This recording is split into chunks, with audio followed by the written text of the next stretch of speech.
Oh, it says 23 minutes for this chapter. The last one was 17 minutes, and that video was over an hour of mostly me reading and very little commentary. This doesn't count because it hasn't started yet. The commentary hasn't started yet, so this doesn't count. What? The book hasn't started, so the commentating doesn't count for right now. And now, I'll shut up. And oh my god, this is gonna be another. It's gonna be I'm calling it an hour and 30 minutes. Let's go. Chapter 17, The Longest Night. You made it into the heart of the Thieves' Guild, but a pack of rogues was waiting for you in the dark and they're out for blood. Friends of yours, Ren? Go with them as colleagues. They're reapers, like Ma. You don't want to do this. Believe me, Valerie, we do. Fine, but you don't have the forces to do so. You're outnumbered. Using your enhanced vision, you glance around the room, counting the figures in the darkness as you go. There's only 8 of you, including the one in the back. I'm the hero of Morella, and I have 2 lorries with me. I like these odds. I like those odds. How did he know? Who cares? Safina, I know you're there. Call off your dogs. This is about you and me. He's calling peace, Thief Master. I won't let you hurt him. The only answer is a mirthless, yet melodic laugh and a purring whisper. Killzone. Suddenly, the rogues attack, weapons flying so quickly it's impossible to do anything but dodge their strikes. Well, they fight vicious and dirty. One of them clashes with Mao, one of them rushes in behind him, dagger raised.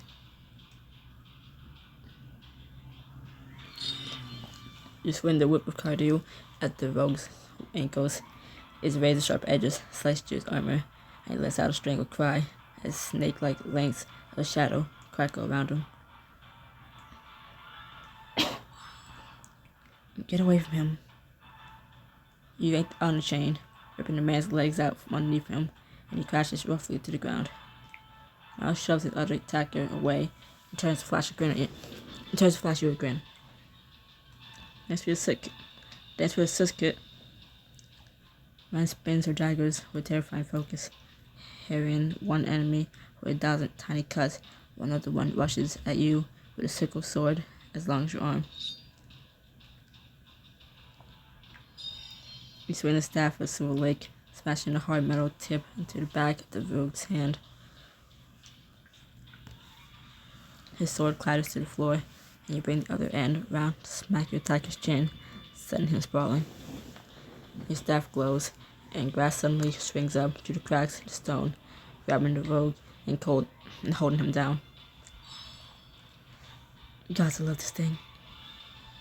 I've never seen a staff do that before.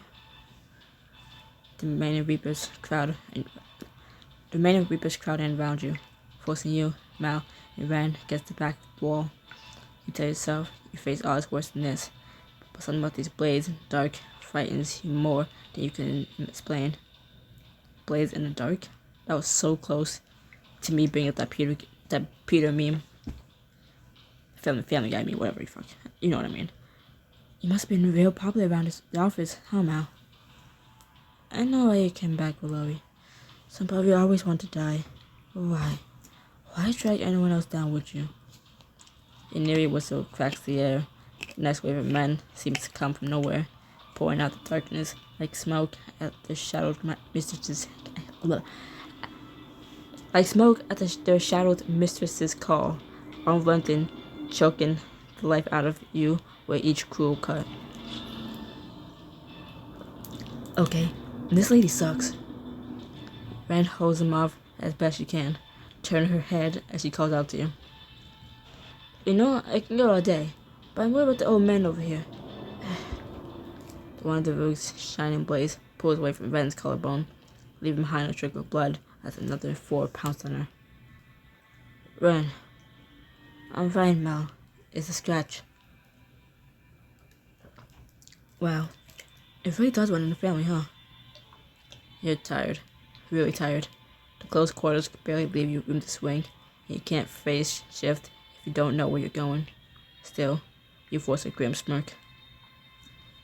How are we getting out of this one, Mal the Magnificent?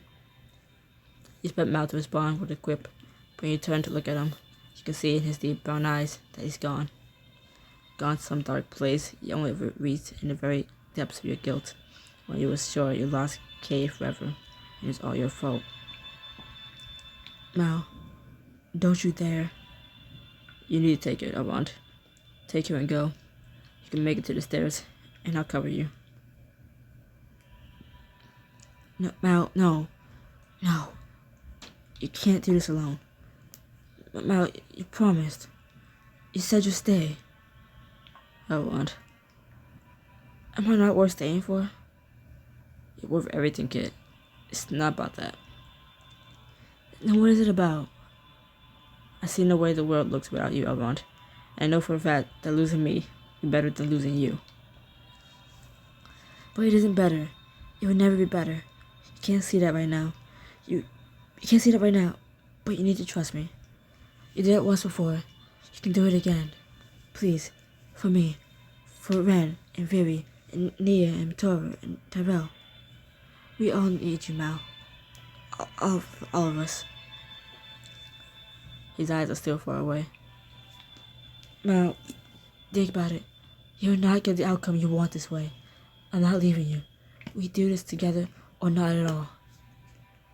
You pull at him, trying to hide your panic, trying to decide if you're fast enough to drag both Mal and Van out of here before the whole Thieves Guild slits your throats. But then, there's that trademark smile. I would prefer not at all. I can work with this. Just tell me what to do, I want. You're trying not to look too relieved, even though your heart is still pounding in your chest. There's my way to know and love. Just like that, I'm following orders. First things first, we gotta get my baby sister out of harm's way. Ren groans, she slashes into another rose before kicking him into his companion. Oh, hells, Mal, it really is just a sketch. She turns her head a little to show you before knocking another rogue's legs out from under him. Huh, it really is. Anyway, shall we get back to certain death? As long as we're together. You face your enemies smiling, a seamless swirl of offense and defense, bleeding and bruised, but you somehow drive the crowd back until you have enough room to make it up the stairs to the door. The stairs on the left that I can barely see, but when you draw it open, you're met by another set of Roogs, all with Mal's familiar diamond and daggers tattoo. Seriously? There were not so many Reapers when I was growing up.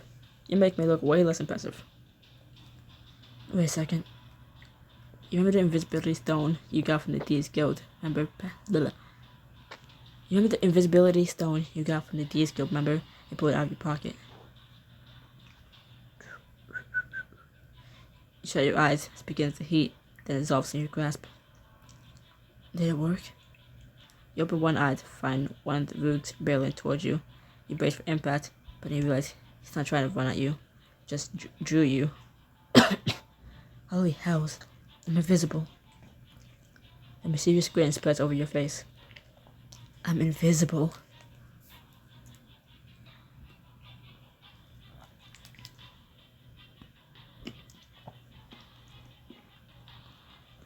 You step to the side, then swing out your arm as he rushes past, catching him in the draw at full speed. He falls back, feet flying out from under him. What? He topples to the stone floor, dazed and confused, and you choke back a laugh. This isn't difficult. Kill them. Are you Reapers or aren't you?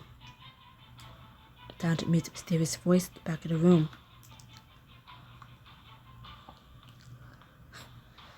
The invisibility might wear off at any moment. I still need to be careful. You draw your knife from your belt and creep through the chaos of the battle, come behind the figure to find a light woman with sharp eyes. You press your blade against her throat just as you reappear. Boo. The woman doesn't flinch. She doesn't even move, aside from arching an eyebrow. Well, now you have my attention. Call your men off. Yeah, some gal, don't you? Yeah, I do. At least you're not afraid to own it. I'm also not afraid of hurting you if it would keep Mal and Van safe. You press the knife closer to Miss throat. She smiles. The fact that you managed to reach me at all tells me everything I need to know about your skills. And your resources. Invisibility stone, I presume? Invisibility stone. Not invisible. Okay. Maybe.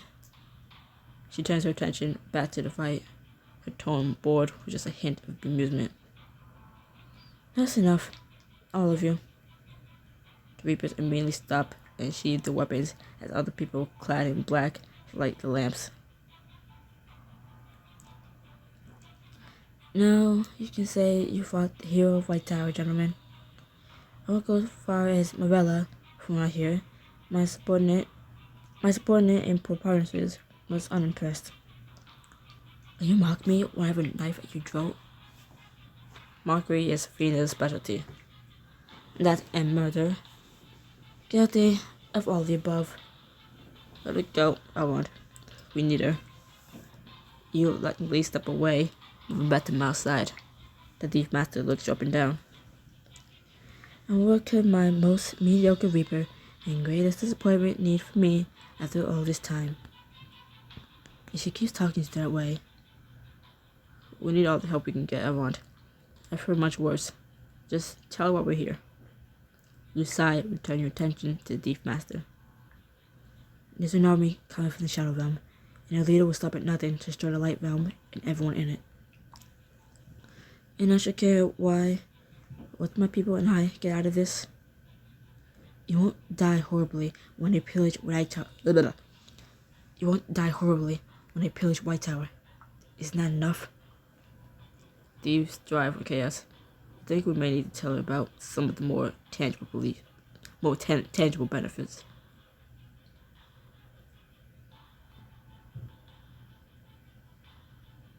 No, Safina. Total destruction isn't very lucrative. A little war profiteering, sure, but we're talking absolute annihilation here. When the Empress has burned all of Morella to the ground, what would you steal? So many nice, pretty, valuable things. Gone. The only way to profit off this war, Safina, is to win it. She looks between you, Mal, and Ren, her gaze piercing. I know I play when I see one. I'm the one who taught the Veloes how to make them. And I hate that it's working. You mean you'll help? In our own way, you tell us where this army will be, and they will learn to fear every silence and every shadow. Well, this is a trap. I'll see it to your depths, personally and painfully. I understand, Thief Master. Ren gives a little bow, and your heart hurts to see Mal inclining his head slightly as well. Now let's get out of here before she says she wants to meet Mal again. The next morning, you find yourself back in the castle with the rest of the party, preparing to meet King Erlin. Your Majesty, I hoped I would see you again under better circumstances. As did I. Bk2 Ch17 and Lula have briefed me on the situation. And the king says he'll help. And so did his armies. Indeed. You have all the support like a muster. Even after the escape. A look of disgust marks the old monarch's features. When you asked that I released the prisoner, I expected something like this would happen. But the reality is, the boy is quite useless without his brother. I'm sure he was eaten by some wild creature within a day or two. And now I need not worry about the politics of executing him. So much for the gentle king. You can see containing her wrath as well, but voices measured and businesslike. You must warn your forces that the enemy will be using a lot of shadow magic. The temple will heal all we can, but it'll be prudent to avoid getting hit. Now you just have to figure out how to take out this army. Based on what you told me, Aran, I think they should cover all the possible options for defending the rift. Cade pulls out a map and lays it across the table. Everyone gathered around. Jorkish fleets can hide on the other side of that island there to the west. The rest is just a bunch of rolling hills with a small line of woods right before White Tower. They will make use of the natural advantages. Look over the map once more, knowing how much of the inlet connects to the sea, as well as the cardinal directions. If the tide is in, the Orcish fleets will be able to pull into the sound and bombard them. And if we're not, we got skiffs. We'll flank them out of the way. We should position ourselves while backs to the sun if possible. That way, the Empire will be attacking with light in their eyes. Fighting dirty. I love it. I get dirty. It's just the elements' way of helping. That's not the last of our worries. I'm afraid I have trouble in news. The elves are being stubborn. They're refusing to They're refusing to fight. Maybe Tyrell and I can convince them. I mean, we did save them from the Shadow Court. I heard you say that. Come with me. They've been in the archives judging my filing system for the last 2 hours. Well, we have to show them they're wrong about that too. All the elven representatives are on the Council of Houses, and you're relieved to see Tyrell's sister, Adrena, among them. Tyrell, Owen, thank God you both were right. It's a little touch and go there for a bit, but I'm glad you're here to help. That remains to be seen. We have luckily come at the behest of House Starfairy to hear requests for aid. But based on what your king has said, I don't see why we should leave our home to fight at your side. Now you see that your situation is dire, but you're asking that we sacrifice ourselves for your foolish war. Foolish? It's not just their war. The Ash Empire wants to destroy us all. We elves were too few to take casualties in such a conflict. Just as we sacrificed ourselves for Marilla in the Great War, we now ask that others return the favor.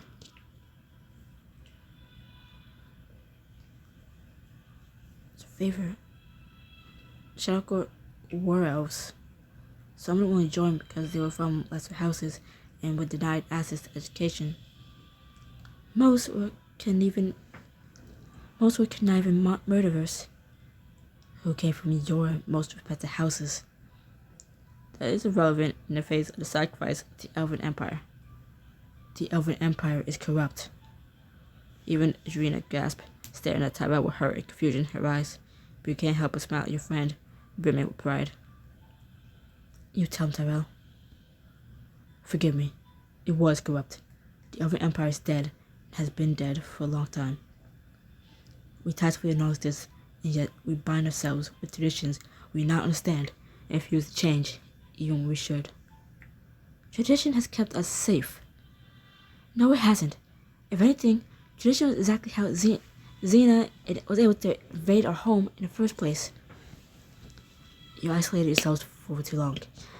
Maybe it's time to try something new.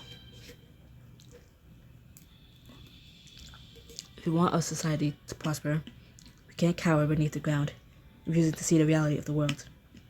We must have the courage to challenge the beliefs we have clung to for millennia, to look to others to see what we might learn from them. Darrell, this does not sound like you. You know the purpose of our ways.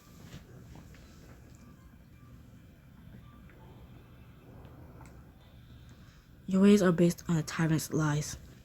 The old guards weren't exactly gods at all. They were the leaders of an ancient race who decided to divide magic up into light and shadow because they didn't fully understand it. They met opposition with violence at every turn, including trying to murder one of their own. Does that sound like justice to you?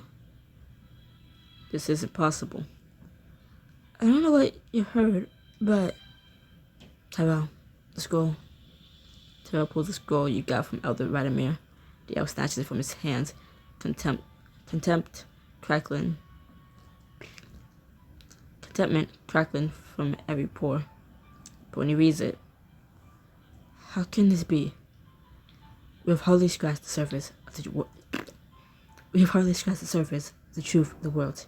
It is time we look to others, try to understand their point of view, and how we harm them. There's a whole world out there that needs honesty and healing, but that can't happen if it's destroyed.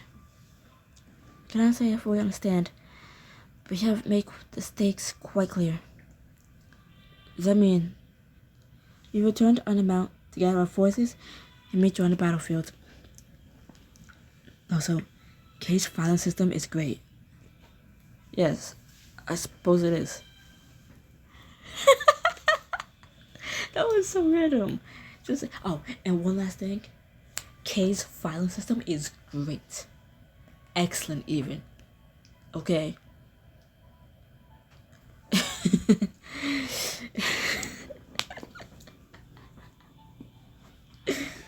Really? Really? Really, I want. Really? The elven ambassadors incline their heads to the three of you and address their respect before leaving the room. Drina lingers behind. I have to go. I just want to say, I'm so proud of you, Tyrell. He was everyone who helped me work through all of that. I couldn't have done it without him. Don't go give me all the credit. Those words were all your own. You regroup your party for lunch, then leave the castle to join the hustle and bustle on the streets of White Tower. Time for snacks. I think we have earned. I cannot read. One more time. I think we have more than earned a few snacks. You veer past the open air market lined with vendors peddling dozen delicious looking foods, but then it all fades away.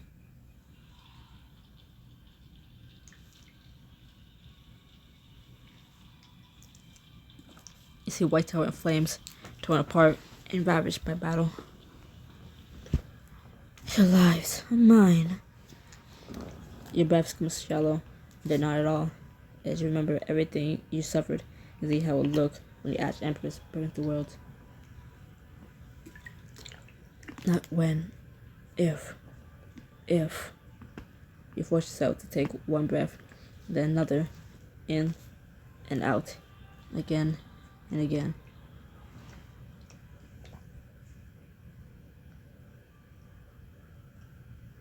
The vision of terror slowly fades as Kate gently bumps you with an elbow. I think I know where you went. Kate, I'm fine. He tells you to the other side of the market so you can speak with the rest of your party hearing. I mean, where you are, I want. You need to talk about it. No, it's nothing like what you experienced. She only took my blood, and I don't remember it, Kate. You were way through everything. Yeah, but you lost a lot in this past year, just as we lost you. And everyone handles loss differently. We don't have time for this, Kate. There's never time, is there? Until there is, and then it all falls apart. I went to the shard. I was sure Etrax killed you. I mourned you. I blamed you.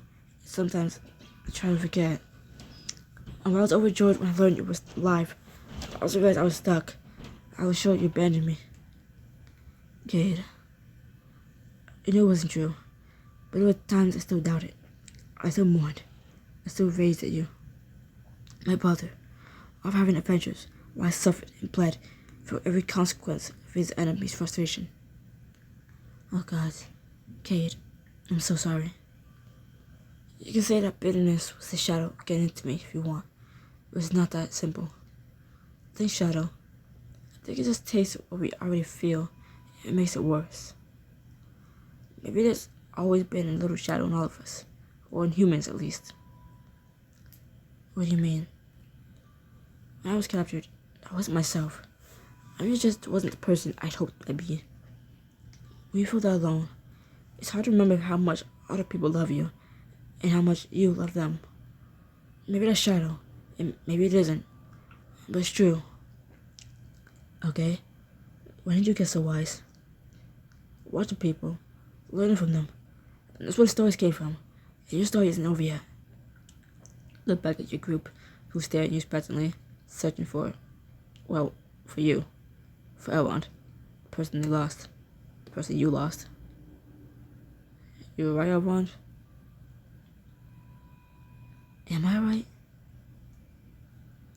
I will be. I don't remember what happened to me in the Shadow Realm. Feels like there's this piece of me missing. I don't even want that piece. I just wonder if having it would make me feel like I hadn't missed everything and you had moved on. Elrond, we would never. We were separated, yes. Every day I was combing the temple archives. And I was doing the same under Mount. I can't tell you the number of tombs Mal dragged me to, looking for another artifact to open a portal. That's how I realized he was. No, not well. Yeah. See, the thing is, guys, I know that. I'm still mourning who we were before this happened to us. I think you are too. A painful silence passes between you, but then they nod. It's gonna take time, but each little moment with you helps. And Tora and Mal hug you as if they're the one. Fuck you. And Tora and Mal hug you as if they're the one being, crushing you with their warmth and weight. Lee and Kay join them. Then Terrell, with slow, gentle steps, as Treep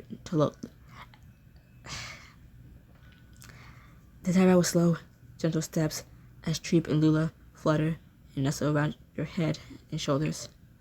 Your friends, no, your family, hold you close, and for the first time, you really feel like you're home. Proud of you, Elrond. I'm proud of us. I think we are next celebration, Elrond. Perhaps at a tavern? How wonderful. I can't even remember the last time I was in a tavern. So long as it's food, I'm happy to accompany you. There's bound to be music and dancing there too. And we can end the night looking out at the city as the sun sets. A fitting way to celebrate being alive and being together. What do you say, Elrond? Spend the final night out in Bright Tower with all your friends singing, dancing, and enjoying each other's company. And I was just gonna say, please be less than 30. Yay. Kate leads you through the city and into a warm and bright tavern, bustling with activity. First round's on me. Yep, I said I like this kid. You mean you weren't sure before? She's just teasing you. Until laughs heartily and claps him on the back. Come on, Cade. I'll help you carry the drinks. Hootis chirps from where he's seated on the floor, a bit of drool leaking out from his beak. Okay, buddy. I'll get you something to eat. You fly down one of the servers, and soon after, they bring out a dish of stewed meat, setting it on the floor. He chows down as Treep looks on in envy. I didn't get a snack. You get a snack? How do I get a snack? You can just go order something. Myself? How come with you? Other patrons called to Cade as he and Tor made their way across the tavern, greeting him cheerfully. Hey, where have you been? Missed you. But it's a song. Wow. Here I thought you would have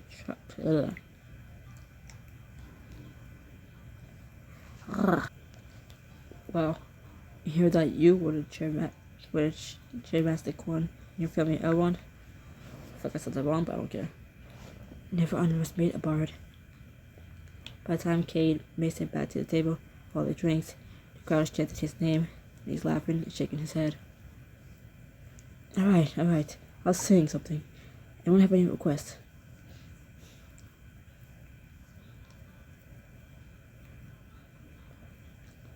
I'm gonna go to a trickster. You know this one, so sing along. With that, he borrows a lute from one of the musicians and launches into a rollicking version how Cartho swindled the Elven Queen. I'm not singing. Her Majesty, sighed Cartho, his voice heavy with dismay. My magic cloak is caked with mud and frayed.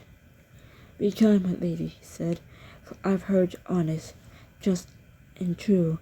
Lend me some jewels and furs that I might dress this rug, be worthy of you. You lean into Tyrell. Just realized, elves didn't have queens, did they? None that I know of. So he took the queen's buttons and took the queen's hood, then got to the trickster. He vanished for good. Thunderous applause rattles the tavern's rafters, nearly eclipsing the upbeat melody the musicians begin to play. Now we have to dance. Tyrell eyes the rollicking crowd nervously. I'm not sure I'm familiar with these sort of steps. Don't worry, old boy. You'll pick it right up. The companions rise from their table, leaving empty mugs behind. They start pairing up to dance. Just remember, when the music stops, you have to find a new partner. Song is long enough for 3 dances. Choose your partners wisely.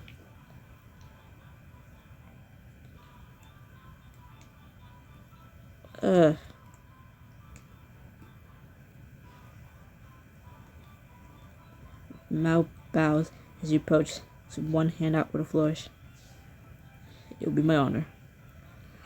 Then he pulls you into an embrace, more suited to a palace ballroom than a White Tower tavern. It is a bit formal for you, don't you think? I don't know. You just managed to swallow a yelp. He lets himself nearly drop, forcing you to dip him precariously close to the floor. Feels pretty right to me. He made me dip him. Oh, okay. Wait, no. You almost let out a yelp as he basically drops you to the floor. Did I read that right? I have no fucking idea if I read that right. I'm not understanding. Fuck it, whatever. Mao. The two of you dissolve into laughter. She lifts him once more to your dance. No, oh, okay, so I was right.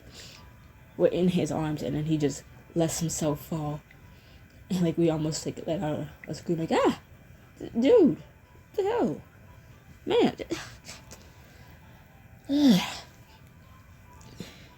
Like dipping someone, surprising someone with a dip, you dip them like is one thing, but then to be the dippy, like forcing them to be the dipper, is like what if I just let go? What if I just let go and you just hit your head on these fucking wooden floors? What if you did that and I just like let go? Well, I couldn't like fully carry you, so you just began to slip. Huh? Why would you do that? Why would you do that?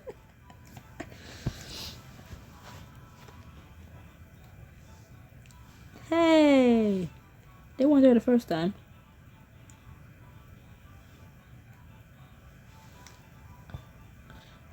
I'll be fair. I never interact with her.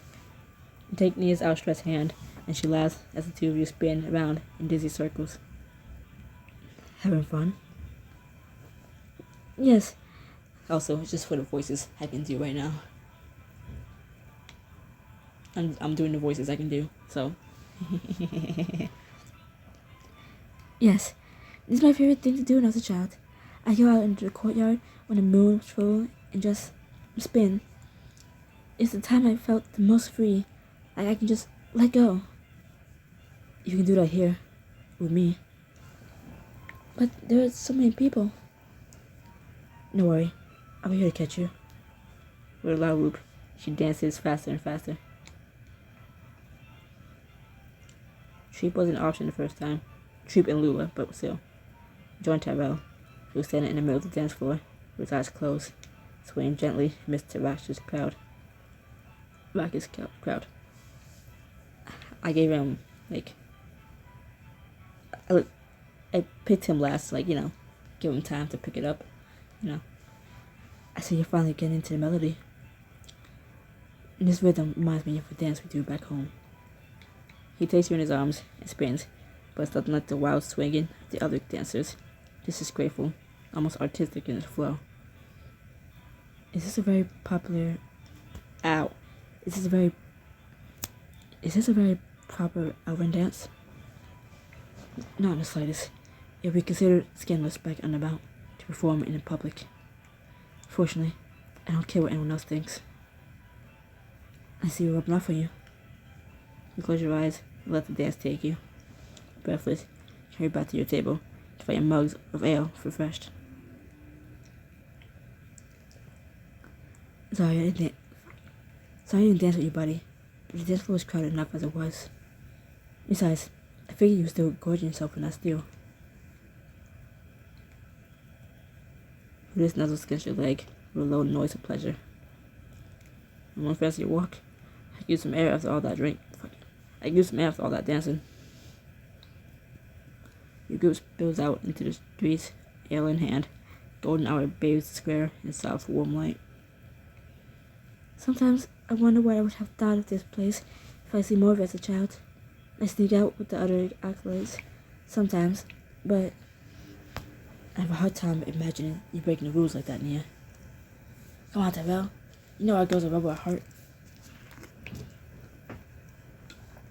Honestly, I barely strayed from the temple. I was too nervous to come to this side of town. Mouse snorts. This is the good side of town. You could gather quite a haul around here before some shopkeeper chased you off with a broom. You mean until you got caught? They can never prove anything. I can't imagine wandering these streets as a child. Not White Tower is so exciting. There's so much going on all the time. Back in Riverbend, they used to close everything up at dusk. I guess that's why you couldn't wait to get out of there, huh? The city itself doesn't bother me, but the architecture here is too nonsensical. Look at those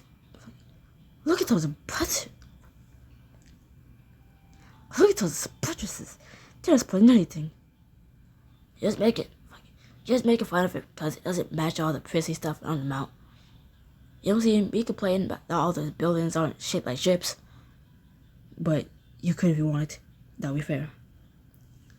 You'd be stupid. Hush. Kate promised us a view of the sunset, and I'm not gonna miss it because of your bickering. Come on. I know where to get the best view. You make your way back to the castle and climb up on a balcony that overlooks the city just as the sun begins to dip toward the horizon. It's beautiful. Look at that sunset. Fuck people. As you watch, the sky changes the color, first to the golds, oranges, and pinks. Then the colors deepen to midnight blues and velvety purples. Times like this, I wish I was a poet. Quick, Cade, write me an epic about this very moment. I'm not that kind of bard I want. These things take time. Not with that attitude. For a long moment, you are silent, still. Then Cade sides. So what are you all gonna do? After, I hope I can find my way back to the sea for a bit. Just me and my crew, the raft, the waves, the moon, the skies, and the winds. I miss that. I must go back to Undermount. There's so much work to do there. So many mistakes and wrong-headed beliefs to correct. If that goes well, Chip and I, it's where we belong. It's the closest place to home that we have left. Mal and Leah exchanged a glance. We have the orphanage to run. You can always take the kids with you, and some acolytes to help. The beach sounds pretty good to me. Maybe we can wait at the Emtora she sails by. I bet I have a little cabin in the woods, somewhere I can curl up with a good book. It's strange. I just want to leave, but now I miss Riverbend. people and the places. I've been away for so long, I almost convinced myself the whole place was just a dream. You won't be taking that when you finally have to pay your tavern tab. How about you, Iwand? What do you want to do?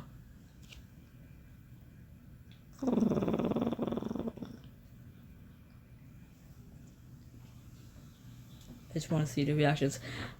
I think I like to settle down with someone special. All this danger made me realize that love is what really matters. You have to find it and hold on to it, because no one knows what the future will bring. By the way, we have to come back together. Promise me. They all nod, still carrying the cost that torturous year without you. But at least now, you're carrying it together. Door sighs, it reluctantly pulls away from the golden violet sky. None of us will be doing any of that if we don't win tomorrow. Then you better get some rest. Reluctantly, you get to your feet, though you can't help but linger as you stare out at the city below. Maybe you were right, Cade. Maybe I did need a distraction. Hey, you're not doing this alone. We'll face this threat together, Iwand. All of us. And then, once we finish this, we'll have to save the world again. I guarantee it. You act like you don't like being a hero. I don't not like it. It just, I don't know. It just, after one last look at the night sky, you climb down and make your way to the battlefield. That night, you gather all the location. Fuck you. That night, you gather at the location of the final rift with all your allies. The camp stretches out before you, full of tents, supplies. People of every race and culture are sharpening their weapons and training together, meeting for the first time. Time for one final check for preparations.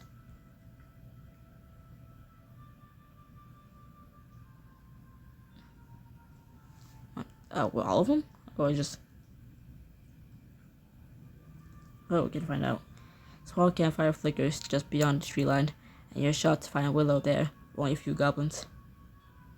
Willow, where's everyone else? Did something happen? Assassin poisons our route. Sourceless, unknown, many withered, too weak for a journey. It seems deeper each day, but it knows who have come. But you are friends of the forest. We shall stand beside you.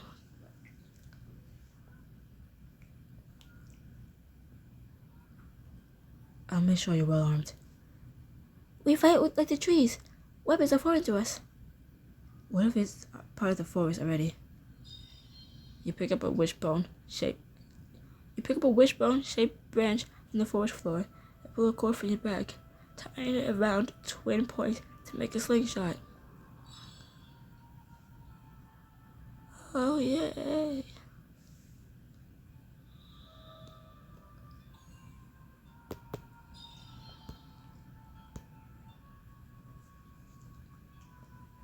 See, you pull back here and use it to launch whatever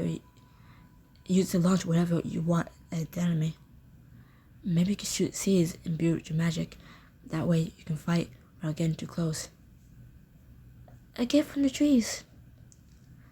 I'm so glad you like it, and I can show you how to make more, okay? The wisdom of many years shines through you, Iwand. Just try not to overexert yourself. Once the battle's over, we can look into what's making you all sick. The spring of your kindness still flows strong as a river, Iwand. As you head back among the tents, you come to the abrupt halt, just about the last person you expected to see leaning up against the fence.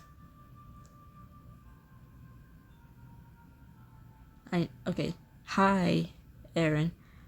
But that animation with his neck moving was weird. Also, his face looks weird. Aaron? What? Are you really that surprised to see me? You continue to stare, and his spirit disappears. I heard what was happening, and I did. I did promise I would be here, if you needed me. So, here I am.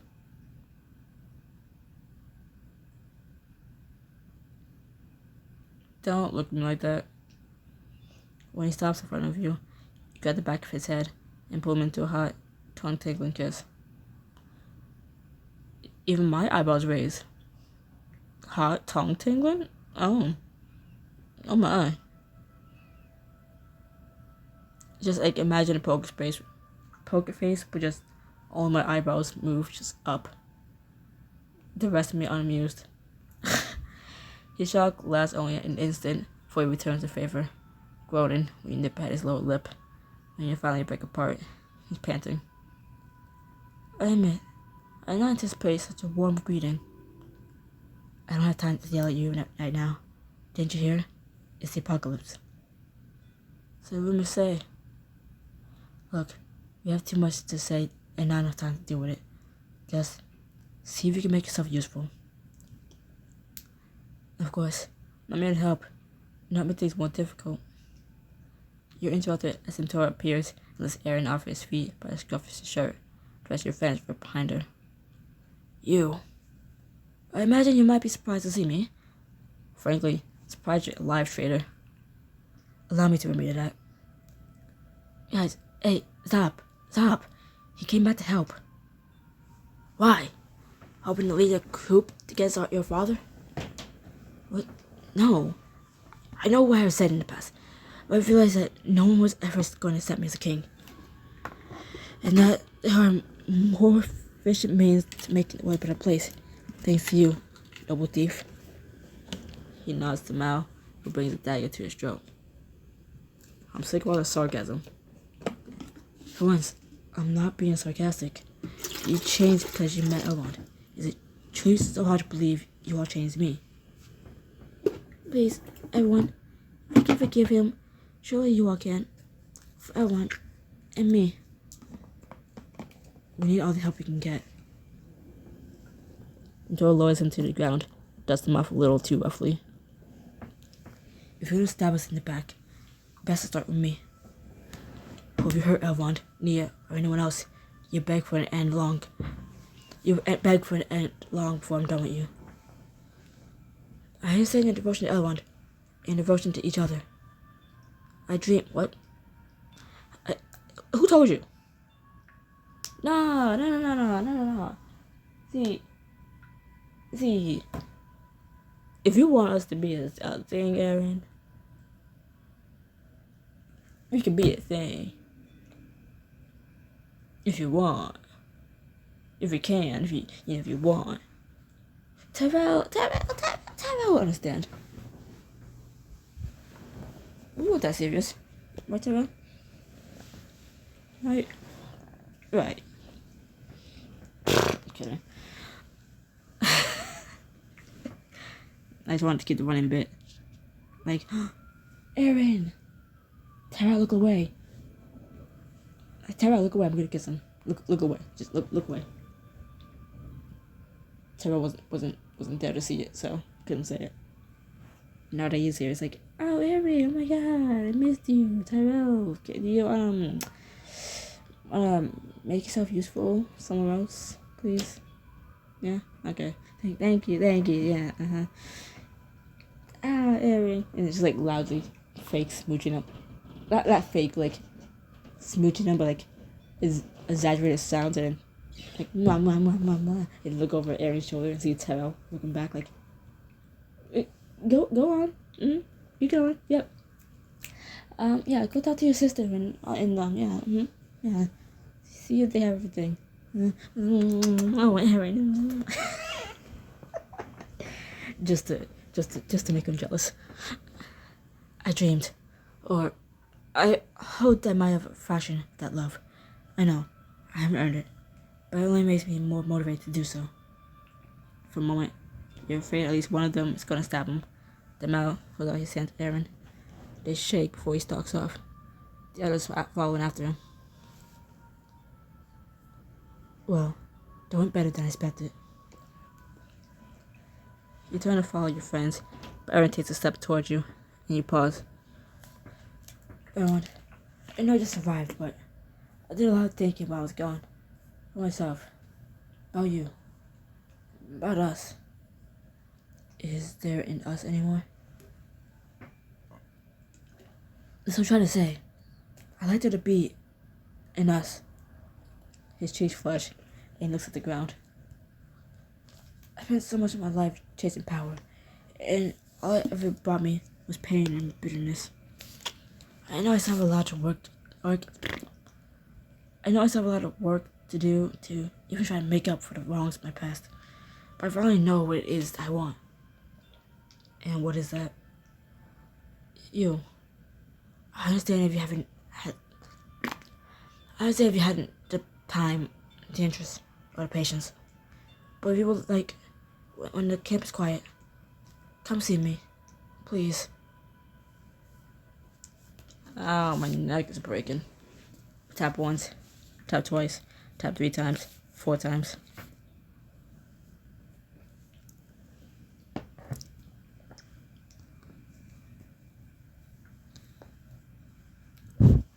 Oh yeah, he is a love interest, right? You catch sight of another fire burning merely next to an elaborate tent, and you spot 2 familiar figures approach. Fuck you. You spot 2 familiar figures as you approach. I can't remember all the voices. There's so many people that's gonna be together in this chapter and the next one. And probably the last one too. And it's like, oh my god. I'm already bad at doing these voices.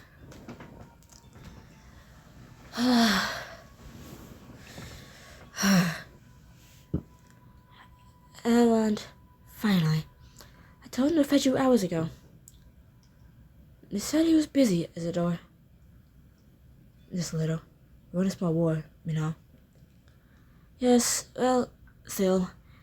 Even during the war, it's unseemly to neglect the small courtesies due to one of rank.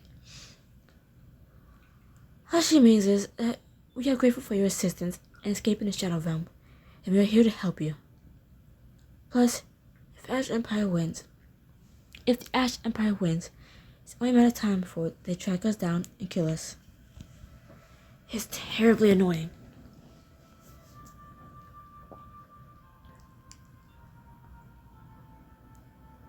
My job is to not sneeze right now. Job is to protect our troops. Must we? Yes, you must. Especially healers. Just seems a waste of many considerable skills. So few humans die here or there. Don't mind her. She's just cranky. Can't always disagree with her. It'll be weeks before I get the forest peasant off me. You insist you protect your people tomorrow. Oh, now I can continue. Okay, that was very long. You find Malin Wren with the Thieves Guild, and he's there as well. Try and convince the thieves that the priests enchant the weapons. You give them to her. One of the thieves begins to pull knives out of his sleeves, off his belt, from the back of his neck, and out of his boots. Oh, I didn't expect so many. Oh, it's them, Antonio. There's more? Even you aren't sure where the next 3 knives appear from. He's done on the table, and his eyes go wider and wider. Damn, tiny. Even I'm impressed. Well, when chant all of these as quickly as you can. She waves to her priestesses, who rush over to the table to start working her magic. Lee comes to stand next to you, and Mal, her face serious, she looks into the fire. Did you all the kids when they all finished settle at the castle? Yes. The acolytes are guarding them, along with 3 of my strongest priestesses. But I won't be much help if they lose. Okay, now I can do this. And I can lose. We can do anything together. We finally be cheesy. That's why his last skill I acquired is so cheesy. And what he said, mushy. Aw, now he's getting mushy. Despite his words, you can see the warmth glimmer in his eyes, and even Nia mentions a small smile. Max level. Don't know why I said max level like that, but okay. I mean it. We said the word before, and we did it as a team. And we'll do it again. Mal and Nia share a look. We just want to say, we know things didn't go the way any of us wanted. It's been awful. You're both scared and hurting. I understand. We made your life harder, and that's the last thing we want. We're gonna try to make it up to you. And we're gonna start by keeping you safe tomorrow. No matter what. Oh, I think max level. There's no more XP you can get. Because we got everything. So there's no point at XP anymore. Now why is it still, I'm gonna still try to fill it up, I don't care. You take the battlefield and flags of every color snap. Fuck you. Every color snap in the wind. And a kaleidoscope of creatures, big and small, mill about, rallied together because of you. And you realize you really aren't alone. And now Mal and Nia aren't either. I know you will, guys. Thank you. With a smile at Nia, fuck you. With a smile at Mal and Nia, you turn back to the rest of the camp. As you go to check out more of the camp, you see Mal jogging after you. Was there something you forgot to tell me? Yes, I know I haven't opened up enough since you were taken. That hurt you, me, and all of us. But I am sorry, and I am working on it. So you're gonna talk about your feelings more? Or at least haircut? Maybe. Possibly. Kinda. He sobers, taking your hand. I want a picture of my future. I always hope to see you in it. And I'm not used to hoping. But I'd like you to come find me tonight. After you're done whipping your troops into shape. You want me to move on to you then? I mean, that's not the table.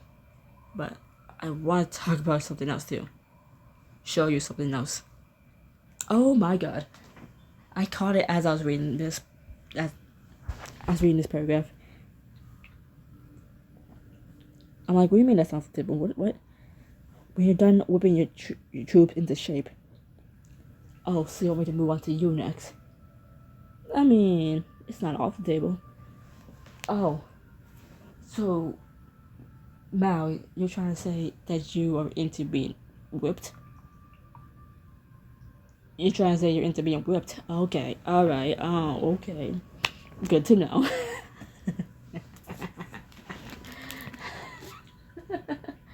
I won't use the chain of Cardew on you, because, that's sharp, but I think we both know. I know how to use a whip, so, are you sure about that? Motherfucker. I'm happy there's one more book after this, but I'll be sad. Actually, is it one? Hold on, I'll check real quick. 10 Battles by Series, and then Blaze of Light and Shadow. There's only one more book after this? No. And then after this, I mean that's it. But there is now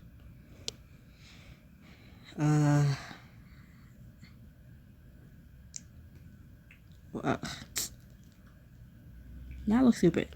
There's a thing where you can, I don't know. I'm not gonna read it for you. I would just look at it myself. But yeah, this thing.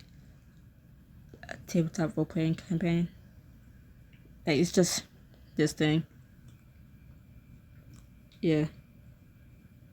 I don't. It's a D&D thing. I don't understand it. I also look at it, but by myself. I won't share it. He gives you a smile that's half wicked and half sweet, then disappears into the dark. He's still being sweet, even though he just said, "Hey."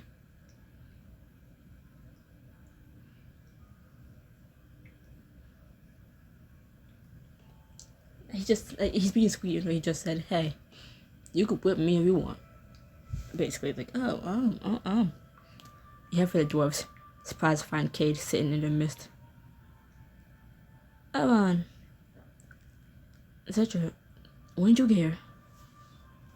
"Only an hour ago. We set out as soon as we received Tyrell's message.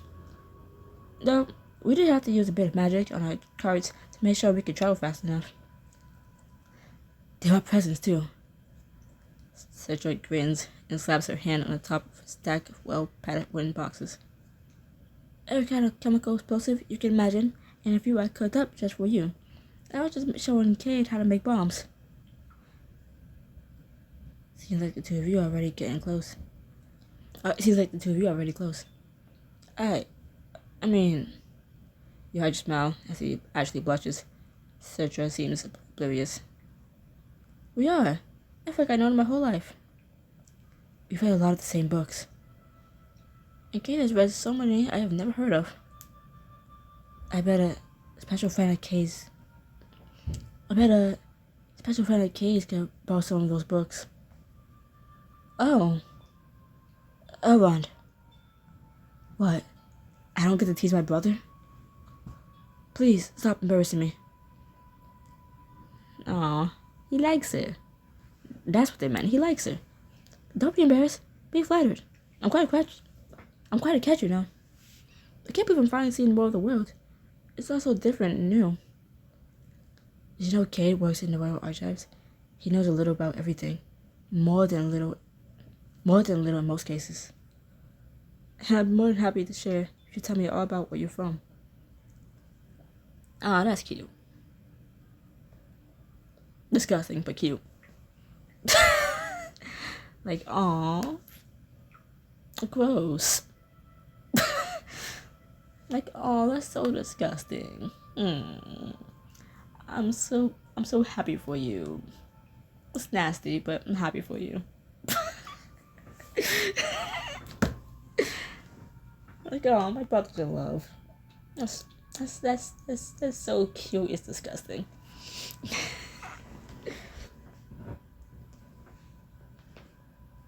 Aw, you two like each other? Disgusting. But you do you. Just, aw, gross. No, I'm kidding. It's cute. Disgusting, but cute. I mean it in a good way. It's just, it's nice. I mean, don't show that in front of me, but it's nice. It's that's nice. Just keep it away from me. But you follow a winding path toward where the sea and Wilder Sound meet the river above White Tower.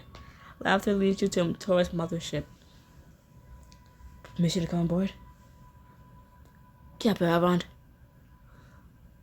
You climb on board, only to find the orcs gathered around a cask, toasting as they argue over who will get the most glory in the battle to come. No any soldiers for me. I find the richest generals and take the wealth for the clans. I want the weapons. How could you probably need more weapons? Don't you know? It doesn't matter if they don't get to keep it. Clan manure is never satisfied. Hintor stands and raises a mug of ale. Yeah, mug of ale, yeah. Hintor rises. Hintor stands and raises a mug of ale.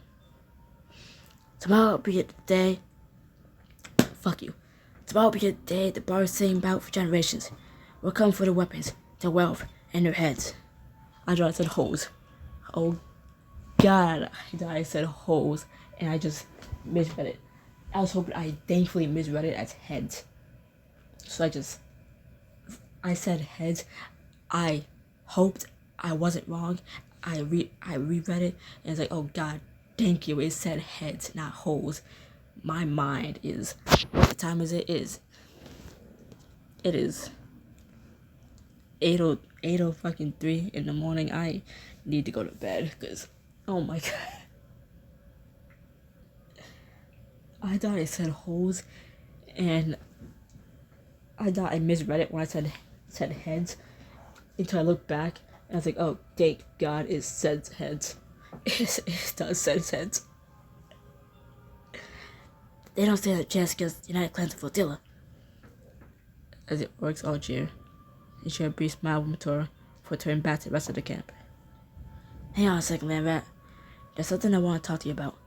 Okay, so between Mouse still call me Kit and you call me Land Rat, what is you guys' deal? Do you forget my name half the time? And it's like Land Rat, yeah.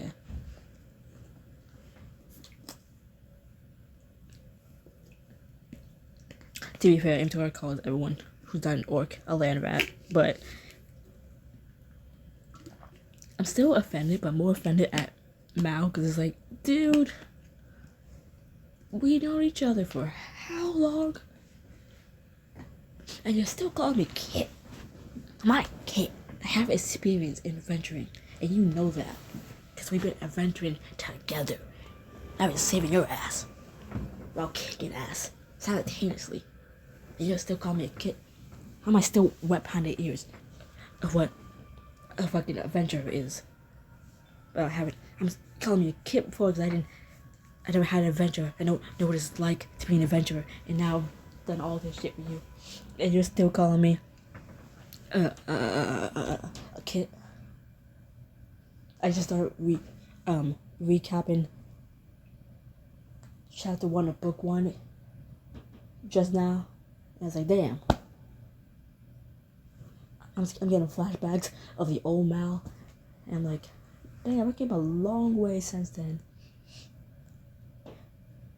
And you're still calling me a Kit. Fuck you. I bet there is. One of the other orcs grins and whistles, and the others quickly follow suit. Mentor draws a glare back at them. Shut it! She leads you further down the deck to the back of the ship, away from all the noise and commotion. The fact that we're doing all this confession of love, of like, the bit where you finally pick your partner, your soulmate, your boyfriend, girlfriend, whatever. They're finally doing the bit, but this is like chapter 17, I believe. Chapter 17, and there's like literally two. This is the second to last chapter. Shit, and they're doing this now. It's like, I mean, okay. I guess it's a good thing. There's a whole third book, but whatever. What do they know that I don't? They're just sticking their tongues where they don't belong. She falls silent, shifting between her feet. But when you put your hand on her arm, she stops and looks at you. A smile comes into her face. We're an hour and almost 8 minutes in, and I said this chapter will end at an hour 30. I hope I'm wrong, and it goes under my prediction. So I'm gonna shut up and log in, and hope that it ends under a minute 30, starting now. I haven't made it a secret how much you mean to me, Elrond. You make every day easier and happier, and I don't want those days to end. In my case, they might. Would you come to my cabin later? You have time? Once you reminded all your troops who they're really fighting for? With a warm nod and a squeeze of her hand, you head back toward camp. You head over to where Tyrell and Gina are sitting with the rest of the elves, only to find. When you bite their ankles, most people stop using the magic if you bite their ankles. What's going on over here? Tyrell rubs a finger between his furrowed brows as if fighting off a headache or holding back a laugh. You're just giving some of the others advice on how to counter shadow magic. Well, bite isn't usually my first move, but if you're close enough, it can't hurt. See? Who disagrees? I'm not sure we should be looking to an owlbear cub for advice.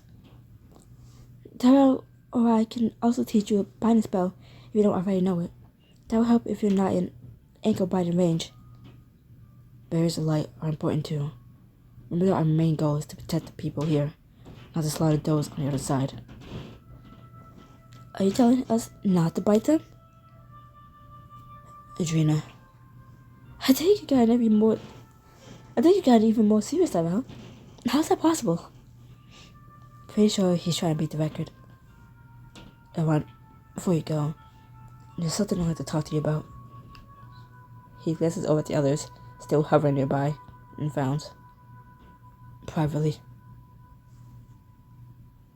He leads you over to a quiet section of the camp and takes both of your hands in his. Hi. I know there's no guaranteed that either of us will make it through this, and I know you're very busy, but when everyone's settled in, I'd like to see you tonight, if you have me. There's a nervousness here you've never seen before. You wonder if this is what Tyrell was like before he lost Kaya, before he lost his mother, before he lost you, before his world fell apart again and again. I'll do my very best to be there, Tyrell. Your best is always wonderful, I want. As you walk through the camp, you feel a strange, familiar presence following you. Every time you look behind you, there's nothing. I want. Is that Valix? I was right. You ducked into one of the tents and settled down on the floor, closing your eyes and reaching out the same way you did with the Watcher. The world shifts around you, and then she's there. She looks just as shocked to see you as you are to see her. Valix, were you reaching out to me? I didn't mean to. I just couldn't stop thinking about... She clears her throat and composes herself. I just wanted to know you were safe. Well, now I guess I do. You can already feel her fading away, and you instinctively reach for her. Valix, wait. She pauses, looking back at you. I'm not gonna try to convince you to change your mind or tell you what you're doing is bad. But I know you care about us. That's why you sent us away. To save us. And I thought that we were getting closer. That maybe there was something more there. I am sorry, everyone. For the pain I caused you. For the pain I caused your friends. If I could go back and do things differently. It doesn't matter. I just wish we had more time. Before you can say more, she fades away and you're left alone with your thoughts as you return outside. You continue on to the center of the camp. Move in a slow circle, taking in all of your friends. But you can't help but think of Alex somewhere on the other side of the barrier, a world away, alone, except for her mother and her vengeance. Stomach, now is not the time to growl. Just take my last chance to be with the people I care about. I shouldn't waste it. Seek out the ones you hold dear to spend an emotional and sensual night together. It's your last opportunity to spend time alone with them in this book. Holy shit, 35. See other options, just real quick. Yep. See other options. Yep, okay. Pause, real quick, I'm pausing. Oop, I came back and I didn't see the little recording symbol on my screen for a second. And I thought it had stopped and I was gonna fucking cry, break my phone. I'll try to make this quick because I said I was trying to keep this under 1 hour 30 minutes, which I don't think is gonna happen knowing this is 35 diamonds, so you know it's gonna be lengthy. And I don't know how much story is after one of these scenes, but if you don't want to hear me yap, just skip to where you see me pick Tyrell, okay? Just skip until you see me select Tyrell. But I want to, basically recap each individual person, and now, I think of them as a partner, I was stuff in the bottom. Mal, a rare rogue. Okay. So, from my first impression of him when I first reading the book, I was only tempted to go to him because of his resistance toward us. How we first met him, he was busy on his own little mission and dismissive of us. And obviously, I knew he's gonna be a love interest. I was like, I like him hard to get. And even though we met Nia first, And even Kate was like, hey, you should make yourself look good for the pieces, you know? She's kind of cute. It's like, I mean, look, she is, yes, but at the same time, she's still innocent for me. I don't know. Still, I can't. I can't. It's like being with a baby deer.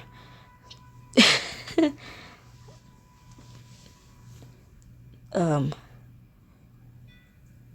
I don't know how to explain what I mean, but it just makes sense. Or deer in general. I don't know. Like, too sweet, too innocent, too curious. I don't know. Why deer? I don't know. It's just the first thing that came to mind. I'm tired and I'm hungry, and there's a bowl of spaghetti waiting for me downstairs, and I want it, and that's gonna be my breakfast when I finish this. But I just never, it's like cared about being like with her, with Nia. It's like I like her. She cool. She's sweet, but she's like too safe, like too innocent. My stomach is growling right now. Oh my god, but it's like I say his name and then it growls more. Mal. I didn't. Okay. Personality wise, the sarcasm. Yeah, I would love someone like that. The bickering. I love that. that's my fucking humor. But going off visually, his look in the first book was not really like. The long hair was fine. Just the rest of them was. Maybe it's just because I don't really care for men, but it's the beard and then the hair on his chest. I was like, no. But now that he has cut his hair, it's vastly better than the long hair that I liked. And then the outfit is much better. Like, okay, you know what, yeah. And it's but just I mean, to be with someone who I can always bicker with, sarcastically, have like fun, have fun banter with, cool, but he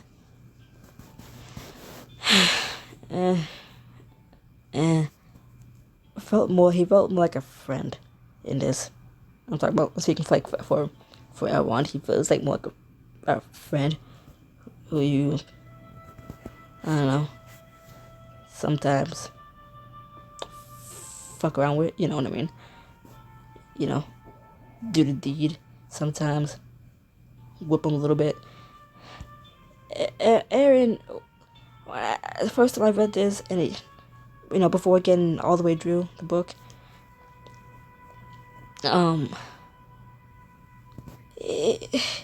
before getting all the way through the book, he was cool. I was like, yeah, I would go for him. Actually, I was actually considering going for him, even after obviously after seeing Tyrell met Tyrell way before Aaron.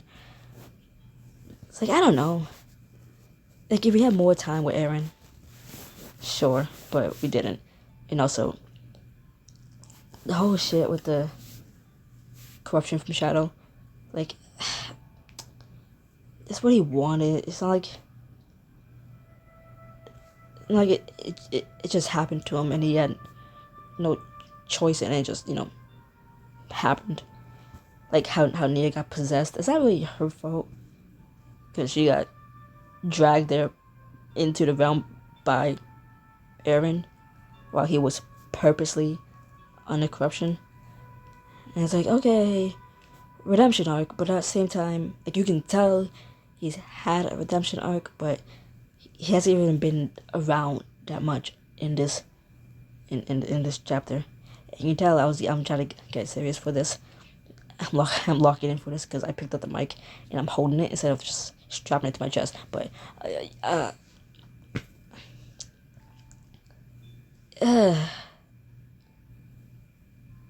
like I said with Mal, I like the sarcasm. He was sweet, but then there was like sarcasm with him, and this is before like when you're still a prince. I know it says a princess embrace right there, but it's calling the little screen where it shows all of us together. It does call him the fallen prince for a reason. He's not longer a prince. And I was like, yeah, I mean,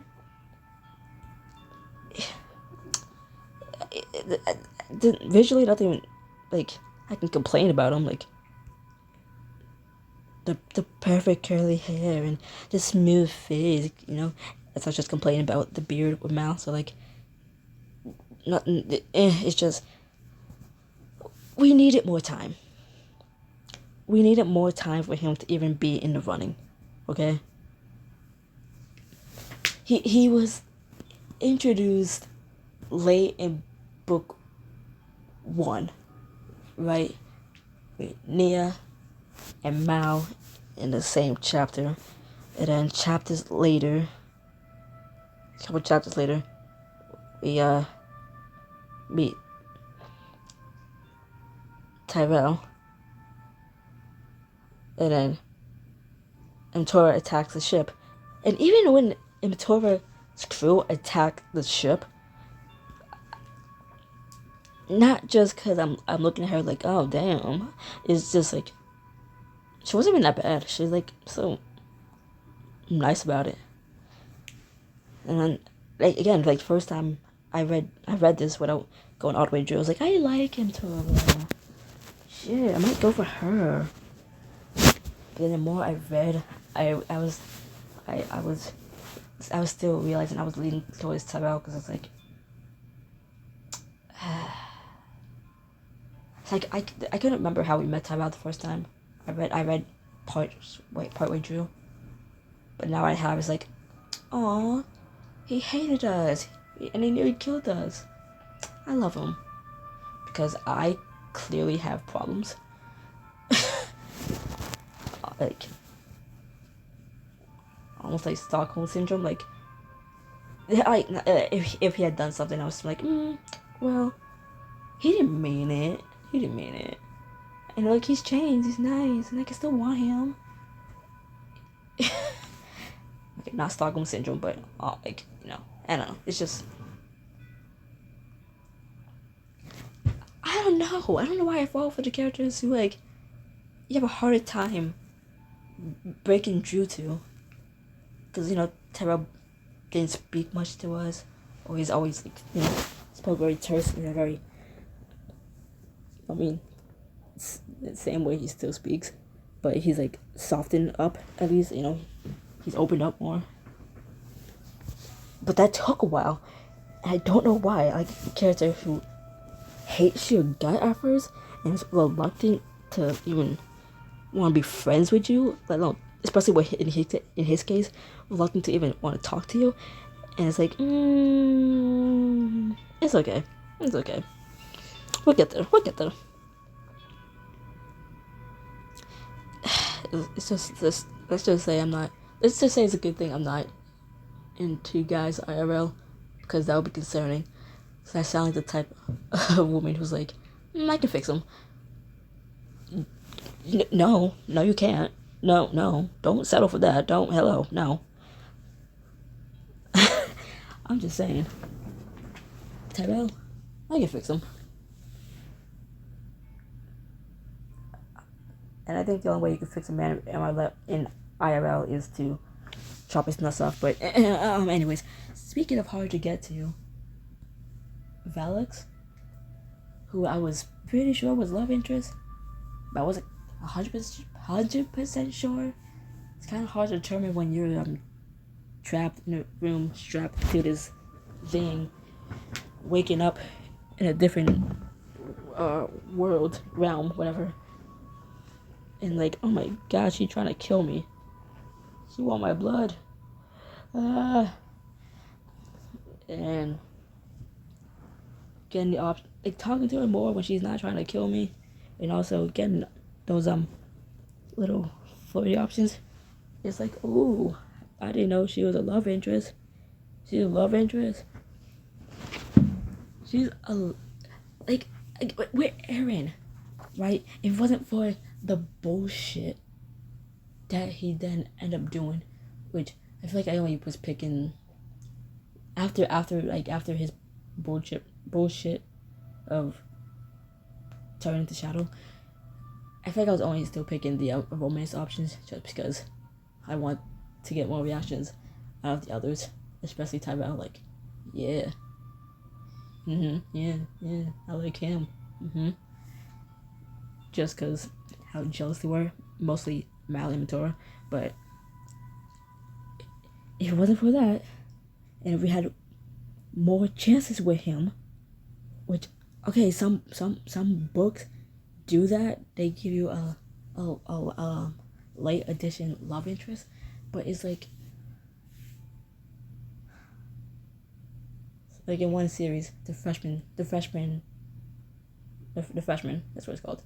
In that series, it's only like 1, 2, 3. There's like 3 primary love interests at first, then as you keep reading, I think until like the second book, there's another one that you meet, and then there's a 5th one that technically you already knew who she was from book 1, and like like in the first few chapters of book 1, but you know, you wouldn't see her as, you wouldn't think she was love interest because she was bullying you, but then later books she starts feeling you.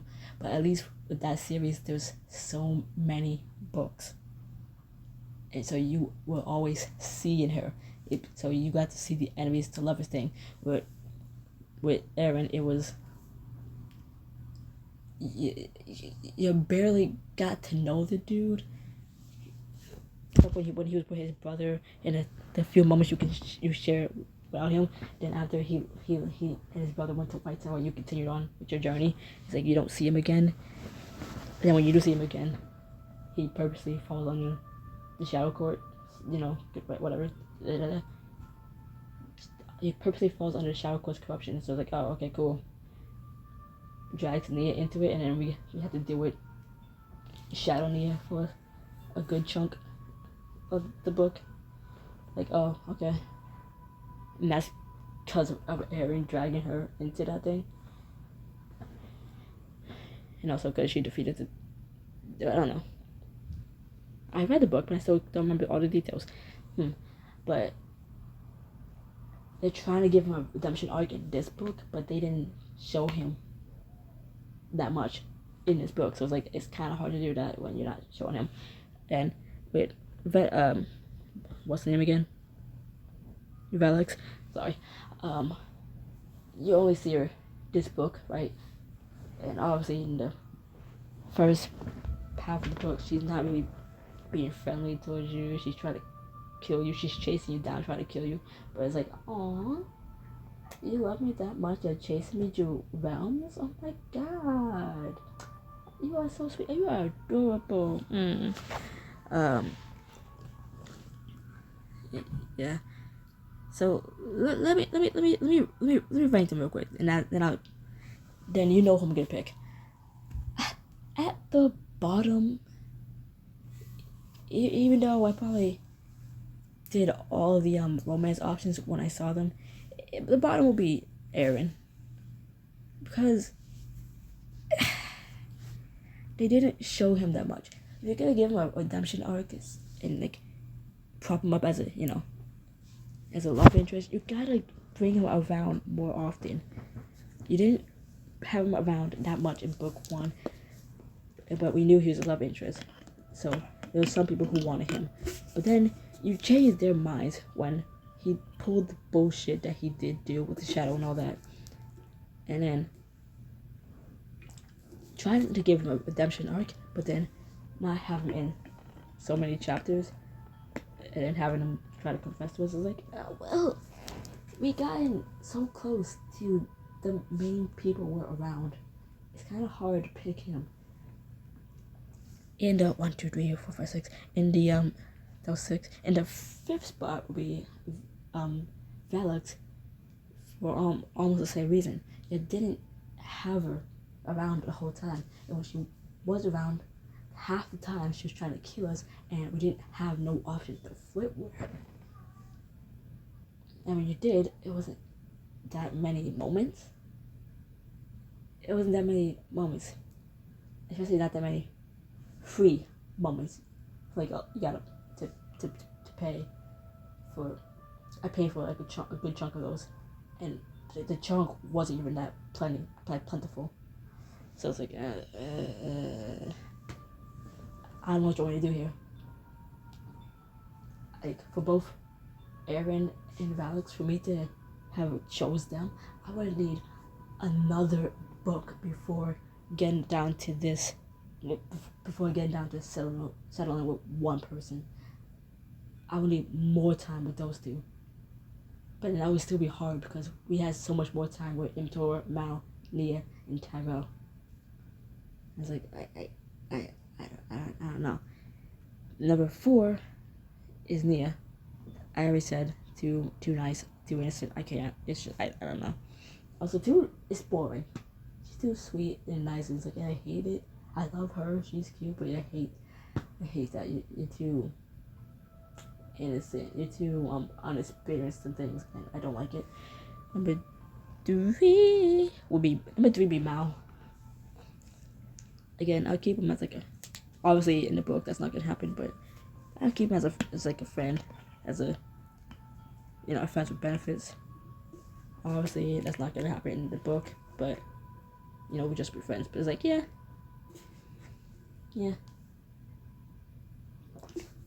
I vibe with it. Hell, in this book, it's like, you know what? Ship Mal and Nia together. Not really like that, but like kind of like that. And they're raising an orphanage. They have an orphanage together. And it's like, I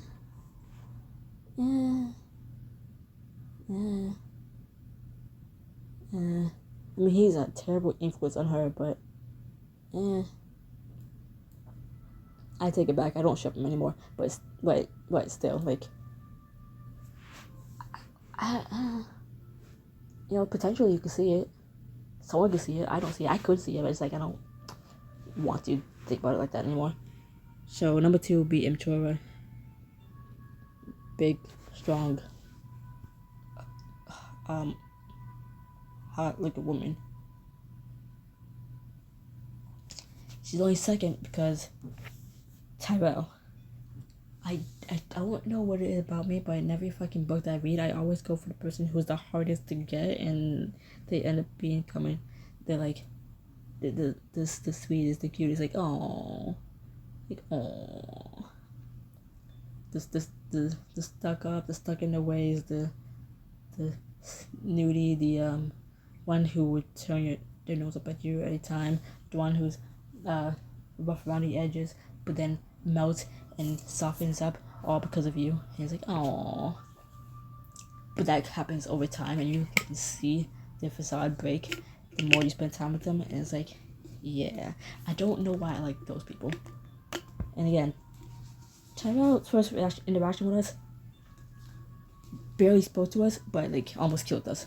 And it's like, I like him. I want to keep him. And then when he came out of nowhere to help us, it's like, oh my god, he does care. Oh, he just doesn't show it. Then the more you get to know him, he's like, oh, he just doesn't know how to show it. Oh, you poor baby. It's okay, I'm here for you. Anyways, Elven Knights. I didn't read all the other ones, but I lingered on that screen for so long that if I want to, I can watch the video back. I won't. I can look for that. I can go back to that part and read the other ones on my own time. But I should have read it. Anyways, I talked enough, and we're over a minute 30, so let's keep this minute 50, and let's pray it doesn't go to 2 hours. You lift the flap to Tyrell's tent and step inside, only to do a double take. The interior of his shelter is anything but simple canvas. How the fuck do you do this in a tent? Tyrell, your tent isn't a tent. Thank you. Elven tents are magical, more like true rooms. The great houses could never live without the luxuries, after all. It does seem excessive. I mean, you're already so isolated from the reality of the world. Doesn't this make that worse? I'm certain it does not help. Our battle mages never did freely associate with our allies anyway, no matter the makeup of the camp they came to. I never seen the need to travel with these sort of priorities personally, but I'm grateful for it now. It means we can have a place where we can be alone together. I hope this isn't using up too much of your light. I'm not entirely sure, but I believe at least some part of this enchantment is what Vladimir might call true magic. He points to the far corner of the night sky. Perhaps that single star.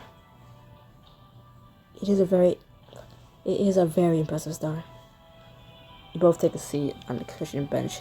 He reaches over and takes your hand, stroking over the back of it with his thumb. I have to admit, I'm apprehensive about the battle to come. We're as prepared as we can be, Tyrell. I know I don't picking him, but is it Tyrell? Like a black guy, or like Tyrell? Tyrell sounds wrong. So, Tyrell. But then, if it was wrong to say Tyrell to someone who ain't black, like, you ain't a nigga.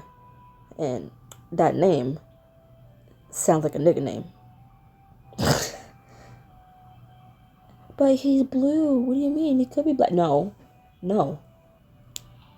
Okay, even though he's an elf and he's clearly blue looking, if he was a human, he wouldn't be black. He'd be white. He'd be white.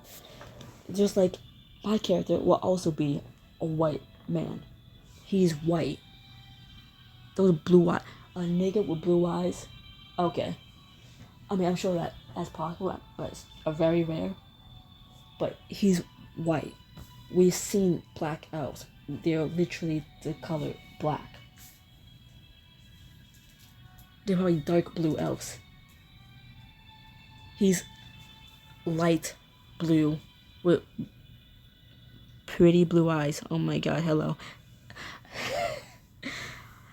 Almost tapped the screen on my nose, on my eyes. But no, he is a white man. If he was a human, he'd be a white man. So the name Tyrell, when I associate with a black person, or you more commonly hear a black person with the damn name Tyrell, and looking at him, you may try to fool me with the blueness of your skin, but I know you're a cracker. I mean, I know you're white.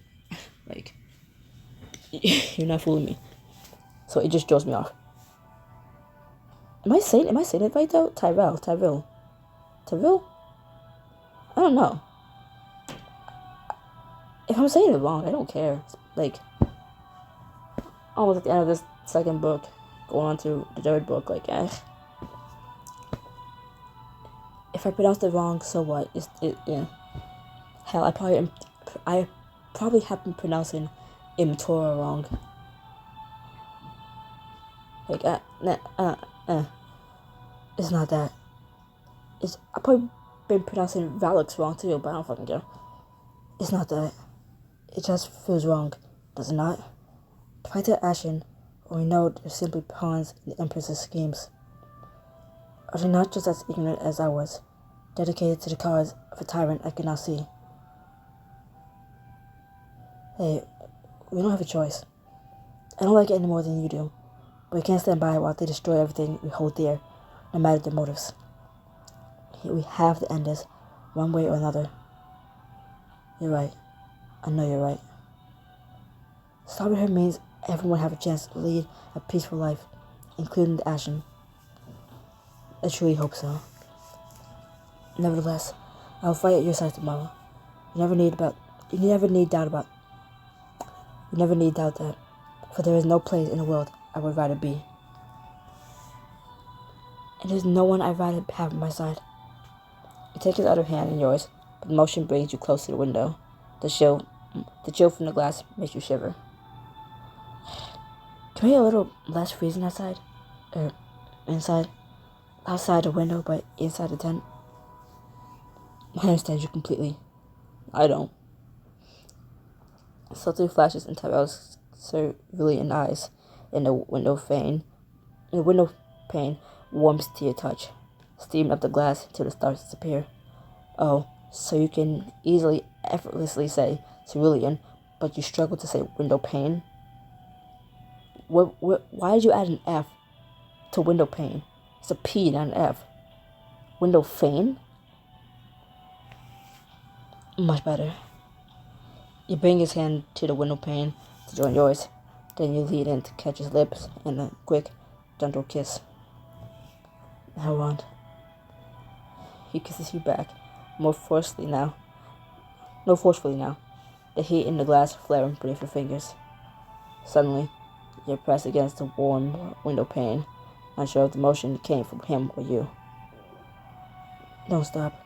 My stomach is still growling. He kisses you with wild abandon, the crystalline warmth pulsing with each frenzied breath. Tara, hit me up. Always, I want.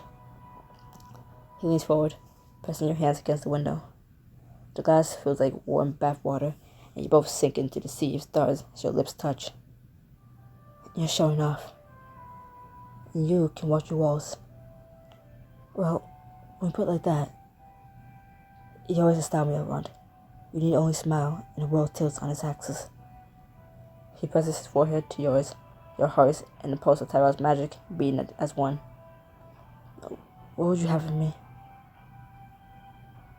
Tyrell, please, make love to me. My Tivolier. The word comes out slow and soft, but a pleasant shiver still jolts up your spine. You slide your clothes away between your feverish kisses and caress your exposed skin, singing, the magic swirling around you. You're perfect. You let your gaze rake over his exposed form, along the planes of his chest and the smooth curves of his abs. Hello. Goodbye. When you finally meet his eyes again, he's watching you with reverence. You are the one who should be admired. He trails his fingers down your neck and your chest, his touch leaving goosebumps in his wake. The heat of his mouth follows his hands down, tasting your skin, till you moan his name. Tyrell. You run your hands along the muscles of his chest, relishing in how they flex beneath your palms. Then you're coming together in another kiss, a raging storm of desire that you're all too happy dancing. He presses you back onto the bench and bends down over your lap, spreading you wide. Ooh, his need for you barely held in check. His need for you barely held in check by his natural gentleness. Tivolier. His breath goes over your skin, the barest hint of a touch, enough to leave you aching. Your fingers slide against the fog-covered glass, so he finally moves in and tastes you. I feel like I've done every...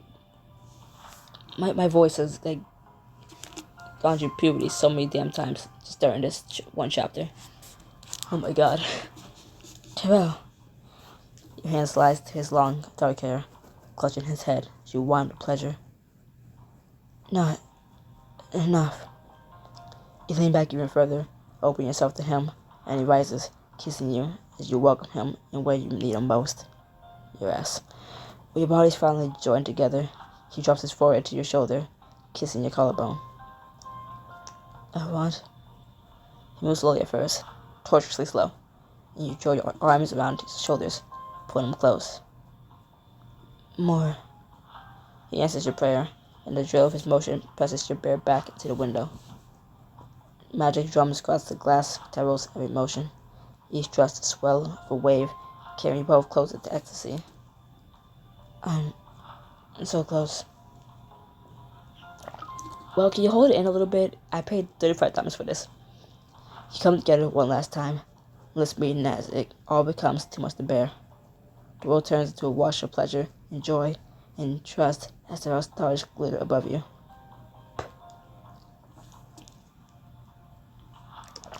A long time later, you lie curled up with Tyrell in a fur blanket, watching the snow fall from the starry sky outside the enchanted window. I hope I didn't put you in an unfair position. How do you mean? What we're doing is not entirely over. You mean only having one partner like your mother did, don't you? Your Kilma? I understand her more now, I think. The elves place a great taboo on sharing both sexual and emotional intimacy with the same person. Terrell, what are you saying? You told me your mother was unhappy. Are you unhappy? He reaches out to cup the side of your face in his hand, his fingers brushing gently over your skin. See, we broken drew him so much that he is expressing, even though he's bad at showing it sometimes, a lot of the time, almost all of the time, he's bad at showing it. But we broke Drew so much that he's this comfortable expressing this much with us. The others, I mean, yeah, kinda. I mean, him with the others, kinda. He's less closed off with them. But with us, it's like, oh my god, he's so vulnerable. Hell, when you're on the oh fuck it, I'm gonna take forever trying to think of the name of that ship. That dude, Jihad's ship, we were on that playing that card game. Yeah. It's like we were breaking to him. Like, oh, he's playing the game with us, and he's competitive, but he's having fun. You can tell he's having fun because it's like one of the rare times where he smiled. Like, oh my god, oh, I'm gonna get you to smile more. That's a promise, and I did. I have found both in you. I cannot change how I feel, and I know wished you. The elves are wrong. You're my heart, Elrond. I love you. We got him to say this. Why the fuck would I pick him and pay 35 diamonds to pick him to just say I care about you, not I love you? Why did I not commit to him fully? As I paid 35 diamonds, I have 6 options to spend 35 diamonds on one of them, and I would choose him just to say I care about you. I don't know about love you, but I care about you. If you didn't fully feel like you could say I love you to him yet, don't pick him. Not even yet. You don't feel like you can say you can't feel like you can say I love you to him. Don't pick him. Pick someone else. There's 6 people to choose from. You didn't have to pick him. There's 5 other people. Why is that an option to not say the L word? Sorry, anyways. Pure raging a little bit. I'm again tired, cranky, hungry. Oof. I found both in you as well. Is there an other word for that? No, not yet. I believe Kilvalier is a good start. That's the other kind? Emotional love? Yes. He did for a moment. The stars he made for you twinkle above. Union means, well, everything. The sky, the stars, the world below, even below that. Perhaps we should say, Ulavir, Uluvalier, every kind of love. You sounded out slowly. Thank you, help me out. Thank you, everyone, for trying to help me out. Uluvalier? Exactly. You're natural. You smile at him, gently running your finger along the chiseled lines of his stomach. Uluvalier. The dog's saying goodbye, or at least an ache in your body, but you know you have to go. I still have to make some preparations. You, not you, Elrond. If you're not You'll not be you, I want, if you not put all others before yourself. I want to say all others at all times. You take his hand. This is just for me. And it's my honor to be so. You give him one more longing kiss. Leave the tent. The remains of the magic still buzzing on your skin as you pass. Game, you got me fucked up if they can get paid for another one of these. You got me fucked up if you think I'm gonna pay for another one of these. You got me fucked up if you think I'm gonna pay another 35 fucking dollars for another one of those. Though I could have at least thought about, like, maybe, like, Valix. Just, like, you know, like, hey, enemies to lovers thing. You know, into that too. But, like, no. I spent 35 diamonds on that scene. And that was long enough. And we're already almost 2 hours in. I'm not doing that. Sign your native vest. You head to your tent to get some sleep.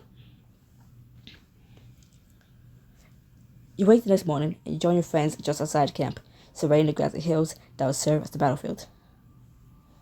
We still haven't heard of anything yet. Not even a hint of them. We had guards posted all night. There haven't been any scouts, portals, rifts, general repairs in reality. Nothing. And not so much as a leaky thingy coming from the sea. I haven't sent shadow magic anywhere. I like to hope the Empress heard what was waiting for her. I like to hope the Empress heard what was waiting for her and withdrew. I find that unlikely. It's just damn ready. But what if they attack elsewhere? This is the only place that makes sense. This is where they'll come. We can't let the Empress bait us into giving up our superior position. Joe clears his throat, and the rest of your party circles around, suddenly smiling. There's actually something we mean to give you. A gift from all of us. We've been working on it in our free time for the past few days. Huh? Tora steps aside and whisks a tarpaulin from a nearby armor stand, revealing beautiful golden armor etched with glowing runes. You made this? For me? They did. They spent all morning on it, in fact. You helped too, Aaron. Not sure telling you to make the runes blue instead of yellow counts as helping. We were worried we wouldn't be able to find the material, but can you find a reference in the archives and Mao shot it down? It's rare and highly protective, difficult to forge. You wouldn't have been able to do it without Ventura. Yeah, I forged it, but the Ral and Leia are the ones who add the extra kick. It's imbued with frost magic. You can freeze these. I'm tired. I'm so tired. I've given up on reading. You guys take over. No, never mind. You guys suck. It's imbued with frost magic. You can freeze those attacking you into solid light. It's also protected by a barrier of light. It should absorb a good number of shadow magic attacks. Just show it to me. And perhaps channel some of that magic into true magic. Just show me the suit. Wear the elemental armor into battle to protect yourself and gain advantage against your enemies. Wow, big and clunky and cool. Yeah, sure, fuck whatever. 30 diamonds. Oh my god, that's like 5 diamonds cheaper than like the seeing to fuck Tyrell. Anyways, you don the specialty made armor and instantly feels magic flowing over you. More than that, you feel the power and affection of your friends. You guys, this is... I don't have words. Not the first. I'm serious. I feel like I'm carrying all of you with me. That's the point I want. We're with you, no matter what. We're by your side, to fight against your enemies and defend you from them. Always, brother. Always. With its armor, I can face down the entire Ash Empire. Well, if you didn't wear it, it would be like a punch in the gut to them. Like, oh, you spent all this time making it for you, and I mean, okay, I guess. Alright. Try to leave some of the rest of us. Try to leave some for the rest of us, won't you? Suddenly, the whole world goes still. It's almost over. Suddenly, the whole world goes silent and still. Unnaturally so. Keep it under 2 hours. Keep under 2 hours. Keep under 2 hours. You close your eyes and use your heightened senses to listen, straining to hear any sound. It is only at the very edge of your comprehension, but the roar grows louder and louder with every passing second. Something's coming. The sky darkens, and ash begins to fall, breaking in the ground like baleful snow. Portals tear open above you, and ashen warriors plunge through them on winged shadow beasts. Everyone, to your places. But you can't look away. The magic inside you begins to vibrate, chilling your blood. Then the very sky itself is open. No transition into that, but okay. A massive skeletal dragon dives through the hole in the sky, spreading monstrous wings, and on its back. Kill them all! Okay, only 2 hours. Goodbye. I'm gonna eat. Oh my freaking god.